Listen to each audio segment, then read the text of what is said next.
Good morning students, competitive ইংলিশের আরো একটি ইম্পর্টেন্ট ক্লাসে চলে এসেছি। তো অনেক দিন পর একটা মক টেস্ট দিচ্ছি।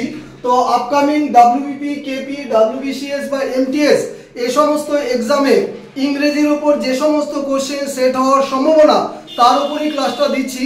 চলো স্ক্রিনশটের জন্য কয়েক সেকেন্ড সময় দিচ্ছি।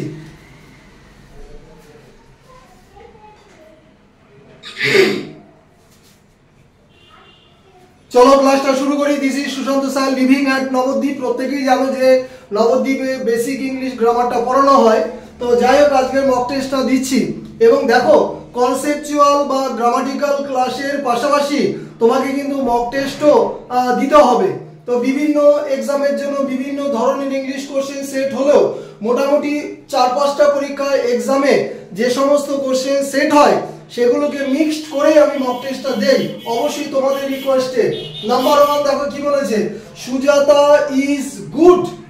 দেখো ড্যাশ ইংলিশ, ডান দিকে কি আছে, সাবজেক্টস আছে। তাহলে কোনো বিষয়ে কেউ ভালো বা মন্দ এমন বোঝাতে, অর্থাৎ ভালো হলে গুড হবে, মন্দ হলে ব্যাড হবে। তো গুড হোক বা ব্যাড হোক এর সাথে অ্যাপ্রোপ্রিয়েট প্রিপোজিশন আমার অ্যাট নেবে। আর যদি উইক হতো, দুর্বল, তাহলে কিন্তু অ্যাপ্রোপ্রিয়েট নিত ইন। মনে করো গুডের পরিবর্তে তোমার উইক আছে, তাহলে আমার প্রিপোজিশন নেবে ইন, বাদ বাকি দুটো আসে না। নেক্সট, দ্য টায়ার্ড হকার, এটা পিএসসি ক্লার্কশিপ থেকে নেওয়া। The tired hawker sat dash the tree. তাহলে লজিকটা কি, যে ক্লান্ত হকারটি বা ফেরিওয়ালাটি বসে পড়েছিল কোথায়, গাছের তলায়। দেখো যদি আমার ব্ল্যাঙ্কসের ডান দিকে শেড বা শ্যাডো কথাটা থাকে, মানে ছায়া, তাহলে কিন্তু আমি প্রিপোজিশন নেব ইন। আর যদি শেড বা শ্যাডো না থাকে, ডাইরেক্ট ট্রি থাকে, তাহলে আমি সঠিক আনসার নেব আন্ডার। তাহলে আমাকে সঠিক আনসার কি হবে, under. Next, Sita and Meera quarrelled. প্রত্যেকেই জানে যে কোয়ারেলড এর সাথে অ্যাপ্রোপ্রিয়েট ওভার হয়, সেটা আমাকে ব্ল্যাঙ্কসের ডান দিকে দেখতে হবে কোনো বিষয় নিয়ে তারা ঝগড়াঝাটি করছে কিনা। তাহলে ডান দিকে যদি কোনো বিষয় আমার থাকে, ছোট বড় যাই বিষয় হোক না কেন, তাহলে ওভার নেব আমি। ওভার আছে কিন্তু দেখো ব্ল্যাঙ্কসের ডান দিকে কি আছে, দেমসেলভস। কাদেরকে বোঝাচ্ছে, সীতা এবং মীরা। কজন, দুজন। তাহলে তারা দুজনে নিজেদের মধ্যে ঝগড়া করেছিল। তাহলে এখানে সেন্স বোঝাচ্ছে দুজনের মধ্যে বা দুইয়ের অধিকের মধ্যে। এখানে দুজন আছে, অবভিয়াসলি আমি আনসার নেব বিটুইন।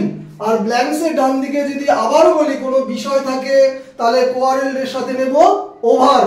নেক্সট, নিদার লতা নর যারা, দুটো মেয়ের নাম, নাইদার নর যেটা তোমরা বলো।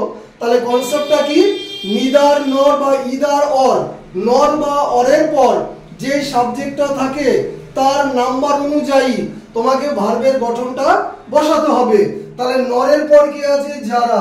কোন নাম্বারে আছে, সিঙ্গুলার নাম্বারে। সিঙ্গুলার নাম্বারে কি কি আছে দেখো, অবশ্যই এখানে ওয়াজ, অবশ্যই এখানে হ্যাজ, আর হ্যাড সিঙ্গুলার প্লুরাল কোনো ব্যাপার নয়, আর ওয়ার প্লুরাল। এবার বলবে এখানে সেন্স বোঝাচ্ছে যে লতা বা যারা এই দুজনের মধ্যে কেউ সেখানে উপস্থিত ছিল না। তাহলে সেন্স বোঝাচ্ছে বি ভার্ব এবং অবশ্যই পাস্ট টেন্সে। তাহলে কোনটা নেব, আনসার নেব আমি ওয়াজ। হ্যাজ এমনি আসে না। নেক্সট, এবার দেখো পরপর তিনটে আমি ভোকাবুলারি দিয়েছি। এসেনশিয়াল শব্দটির অর্থ হচ্ছে অত্যাবশ্যক বা অতি প্রয়োজনীয়। তাহলে আমার এখানে আনসার নেবে ভাইটাল। এসেন্সের বাংলা মানে সারাংশ, ইররেলিভেন্ট মানে অপ্রাসঙ্গিক, আনইম্পর্টেন্ট মানে গুরুত্বপূর্ণ নয় এমন। তাহলে সঠিক আনসার কি হলো, ভাইটাল। এটাও ক্লাসশিট থেকে নেওয়া। পরেরটা, অ্যাডিকুয়েট। অ্যাডিকুয়েট শব্দটার অর্থ কি, পর্যাপ্ত পরিমাণ। তাহলে এই শব্দটার অর্থ মিন্স মানে অর্থ, অর্থাৎ সিনোনিম।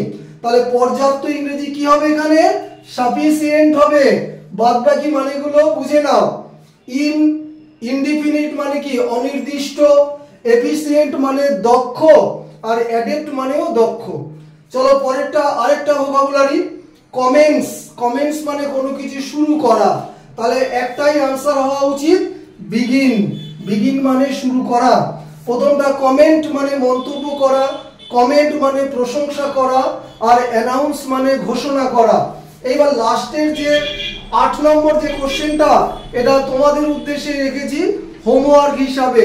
অপশন আমি ইচ্ছা করে দিইনি, তোমরা ডাইরেক্ট আনসারটা লিখে কমেন্ট সেকশনে পাঠাবে।